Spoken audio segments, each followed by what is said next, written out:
বান্ধবী মালতী, তুই শেষ পর্যন্ত একটা বুড়োকে নিয়ে পালিয়ে আসলি। এই বুড়োর নামে 10 কোটি টাকা আছে। এই শোনো শোনো, ধনা, এরা সবাই তোমাকে বুড়োই ভেবেছে। আসলে আমি যে পালিয়ে বিয়ে করব বলে তোমাকে বুড়ো সাজিয়েছি ওরা কেউ জানে না। তুমি আমার বান্ধবী বাড়িতে থাকো, আমি বাড়ি থেকে পরিস্থিতি দেখে এসে তোমাকে নিয়ে যাবো।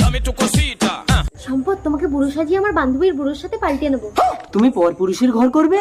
আরে তুমি টেনশন করছো কেন? বুড়ো বেশি দিন লাস্টিং করবে না। বুড়ো মরে গেলে 10 কোটি আমার, তখন তুমি চলে আসবে। হ্যাঁ, সবসময় এইভাবেই বুড়ো সেজে থাকবে। দেখো, কচি বউ বিছানায় পেয়ে যেন যৌবন দেখিও না, তাহলে আমার বান্ধবী কিন্তু ধরে ফেলবে। কি জানতো না।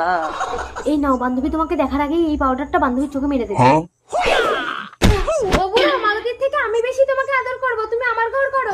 মালতীর কি হবে? আমি তো আছি। ইশালা তো টাকার লোভে বুড়ো সেজে নিজের বউকে আমার। ও দাদু, অত ভাবার সময় নেই। মালতী আসার আগে তোমাকে পাল্টে নিতে হবে, চলো। ওই বুড়ো, কিছু করবি না বলে দিচ্ছি।